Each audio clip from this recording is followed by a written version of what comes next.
Fala, Vascão! Fala, Vascão. E aí, rapaziada? Beleza? Então, estamos nós aqui, dia 3 de setembro, um dia após o fechamento da janela, um dia após ao dia 2 de setembro, que tanto foi falado durante semanas e mais semanas, que era o último dia para os reforços, era o último dia para o Vasco fazer alguma contratação. E acabou que ontem, né, mais ou menos no início da tarde, o Vasco anunciou o meia suíço, que tem também nacionalidade espanhola, Maxi Rodrigues, Maxi Domingues, melhor dizendo, e acabou frustrando um pouco os planos que no finalzinho da noite, por problemas burocráticos que ninguém sabe ao certo ainda quais são, o zagueiro do News Old Boys não vem mais. Há quem diga que o Vasco tem um zagueiro engatilhado, que era até o plano A, esse era o plano B.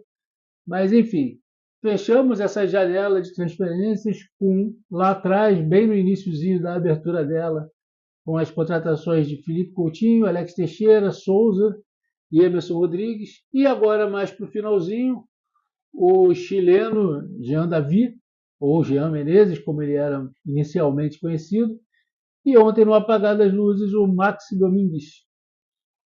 Qual, Léo, a sua análise sobre essa janela, comparando com a dos outros É, times? a janela do Vasco com saídas foi boa, né? Porque conseguiu se livrar de Zé Gabriel, Serginho, é, Praxedes, teve mais gente aí, Eric Marques saiu também, né? E deu uma limpada na folha ali, um desafogo, né? Mas quem chegou foi o Coutinho, como você falou, todos esses que você falou. E todo vascaíno, assim como eu, ele e todos, esperavam um pouquinho mais dessa janela do meio do ano, né? Eu acho que o Vasco, não sei se porque a bola começou a entrar, né? E o Vasco subiu na tabela e conseguiu a classificação e agora está disputando a classificação para ir para a semifinal da Copa do Brasil. As coisas começaram a dar certo e eles meio que deram uma travada, né? Não sei se pensaram que tipo assim, tá tudo tá bem e não precisa de tantas contratações pontuais. Fizeram contratações pontuais. A contratação do chileno foi boa. Ele tá entrando, tá jogando bem. O Emerson Rodrigues também tá mostrando bastante disposição. O Coutinho a gente não pode falar, né? Porque ainda não jogou. Jogou naquela furada lá contra o Grêmio e acabou se lesionando. Perdemos o Coutinho esse tempo todo aí. O Souza fica mais no banco agora, nem no banco ele tá ficando, não foi relacionado com o último jogo, né? E o Alex Teixeira tá voltando de contusão também.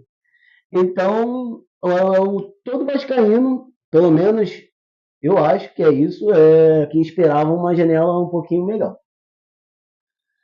Assim, o que acontece, na minha opinião, a frustração começa lá atrás, porque ano passado, tudo bem, eu sei que era um caso de emergência, era um caso de extrema necessidade, muita gente já dava o Vasco até como rebaixado, mas o time que o Vasco montou na janela do ano passado foi um time muito bom, com as contratações do Paê, do Paulinho, do Verrete, do Medel. O Vasco não tinha jogadores desse tamanho há muito tempo, a verdade é essa. E esses jogadores chegaram com uma missão. Qual era essa missão? Era que o Vasco escapasse do rebaixamento. Conseguiram. As duras penas no último jogo, faltando 10 minutos para acabar o último jogo, saiu o gol, conseguiram. Então, o que, se esperava para esse ano? Se esperava que no ano que vem agora montar um time melhor, aproveitar a janela de março, aproveitar mais ainda a de setembro. Aí lá atrás a gente não sabia como estaria a situação do Vasco SAF hoje. Então a gente achava que em setembro ia ter um aporte gigantesco. Então realmente lá do início do ano para cá se imaginava uma janela excepcional, talvez a maior da história do Vasco, por uma série de motivos, entre elas o problema do Vasco SAF. Isso acabou não acontecendo, entendeu? E dentro do que aconteceu, o Vasco trazer um jogador do tamanho do Felipe Coutinho de volta, ainda relativamente novo, que já demonstra que teve um certo lado positivo essa janela. Teve ele, se a gente for analisar até agora, quem mais entregou nessa janela foi o Jean Davi, que vem mostrando bastante qualidade, e o Emerson Rodrigues, que briga, tenta, corre. Felipe Coutinho ainda não. Felipe Coutinho É. ainda vai chegar a hora dele. E também tem a questão de conseguir segurar o Ryan, né? Que o cara lá do Botafogo tentou o Ryan e o Vasco conseguiu manter o Ryan, conseguiu manter o Lucas Piton, conseguiu manter o Léo Jardim. E isso também faz parte da janela. Você conseguir manter os melhores jogadores do seu elenco, como é o Piton e o Léo Jardim, e uma promessa da base que já estava sendo vista e cogitada aí em outros clubes, e a gente conseguir manter também é uma janela, faz parte. É mais ou menos isso, nossa posição sobre a janela do Vasco. Amanhã talvez a gente faça outro videozinho, né? Falar de Sim. Vasco é bom, né? É mais ou menos isso. Eu só acho o seguinte, falando sobre o Ryan.